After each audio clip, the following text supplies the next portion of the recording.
The Suits star was married to Trevor Engelson, a film producer, but they split in August 2013. He said his ex was a woman from a show called Suits. I didn't know what the show was. I didn't know the woman. Months later, I see pictures. The internet didn't just wake up, it erupted. One moment, Trevor Engelson was nothing but a ghost in Meghan Markle's past. The ex-husband who slipped quietly into the Hollywood hills with his dignity, his career, and his lips sealed tighter than the archives at Buckingham Palace. The next moment, he was everywhere. In Us Weekly of Harry's dating someone, and I text him to be like, is this your ex? And he's like, yup. And I'm like, I go, you think she's going to close? And he's like, oh. Because after more than a decade of silence, a decade of speculation, rumors, blind items, half-truths, and fan theories about what really went down between him, Meghan, and the life she lived before Prince Harry, Trevor finally decided to speak. And when he spoke, he didn't tiptoe. He didn't whisper. He dropped a message so sharp it sliced through the internet like a blade dipped in gasoline. It all began with one late-night podcast teaser. A 21-second preview clip leaked before the episode even aired. No one knows how. Maybe a rogue producer. Maybe Trevor himself. Maybe karma. Maybe fate being messy for once. But whoever leaked it changed everything. Baby making and getting herself back into celebrity shape that she demanded her husband Trevor pay for a personal trainer and a nutritionist. Because that tiny clip hit the internet like an earthquake.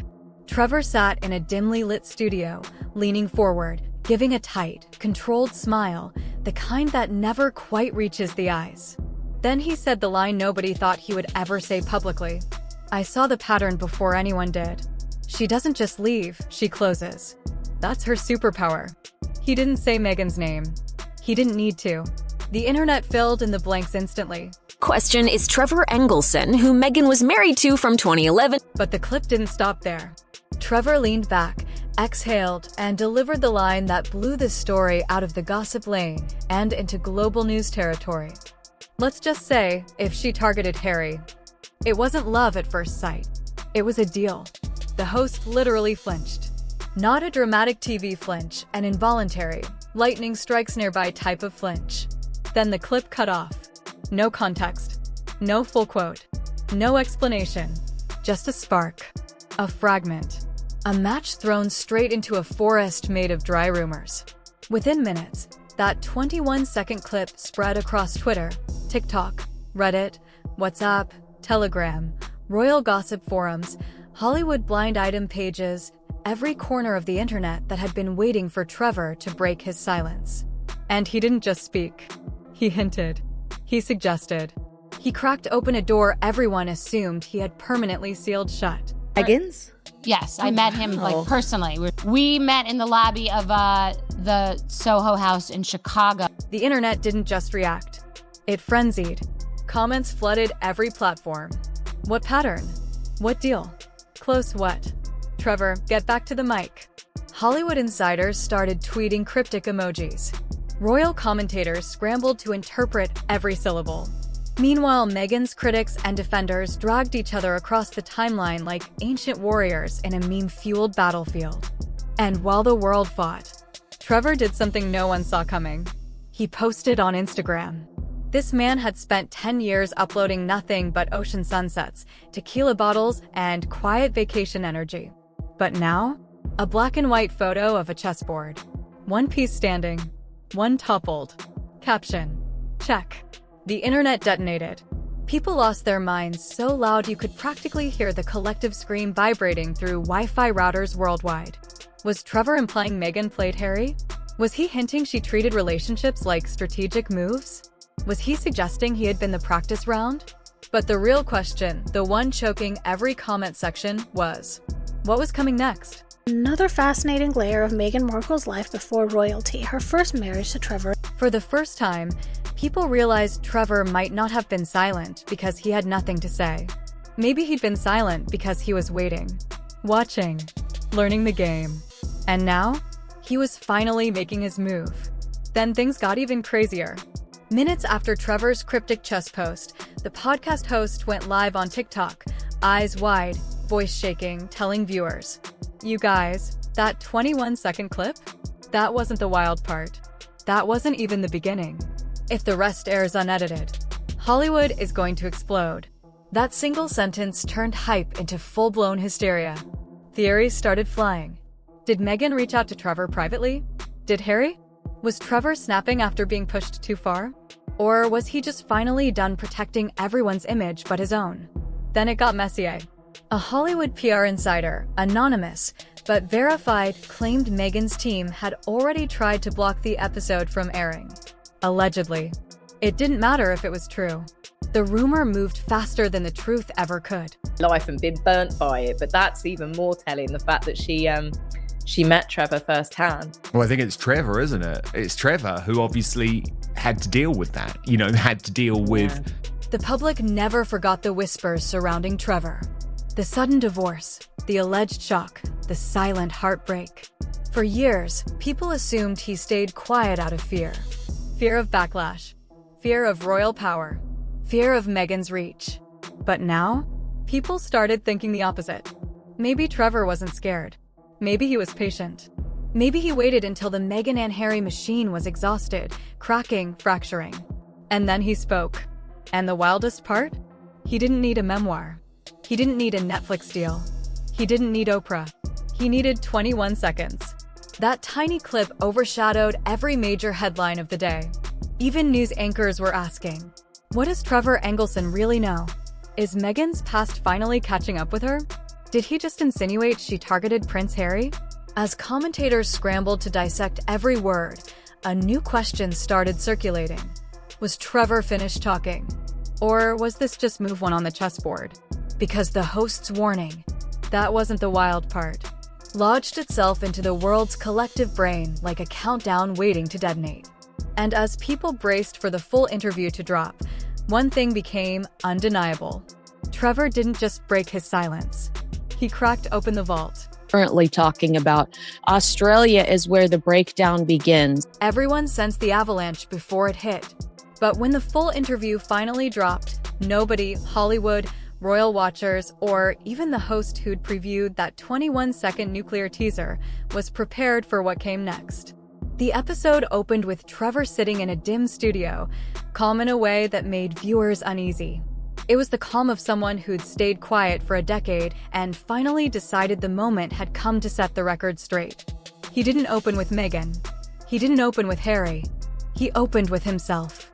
Trevor talked about the grind film school, long nights, hustling, pitching, building a career brick by brick. He spoke like a man who lived his entire life off camera long before he ever watched his ex-wife walk into a palace. Then came the question everyone expected: why stay silent so long? Trevor gave a small, knowing smile. I wasn't silent, he said. I just didn't speak publicly. There's a difference. He let the words settle like smoke. And then he added, quietly but unmistakably, people kept telling my story for me, incorrectly. That was the spark. What followed? A wildfire. Trevor didn't rant. He didn't attack. His voice stayed level, almost unsettlingly so, which made every sentence land harder. He talked about the marriage, the early charm, the ambition, the drive most people underestimated. Then came the sentence, the one that dominated headlines for 2 straight days. Her ambition isn't bad. It's just mechanical, strategic. She doesn't always see people as people. She sees them as steps, chapters, moves. The host froze. The live stream chat detonated. But Trevor wasn't finished. He described the turning point, the moment he realized he no longer fit the next chapter of Meghan's life. Not because he wasn't enough, he clarified, but because he wasn't the direction she was headed. It wasn't emotional, he said softly. It was efficient. When the host asked what efficient meant, Trevor paused, not because he didn't know, but because he understood exactly what would happen once he said it. Then he dropped the line that sent shockwaves across the internet. I was the warm-up act. And when the main act arrived, she closed. The phrase heard around the world. But this time, he clarified it, and somehow the clarification was even more explosive. I don't mean close romantically. I mean close like a deal. She sets a goal, calculates the route, and once she identifies the opportunity, she follows through. Every time. No hesitation. The comment section went silent and loud at the same time.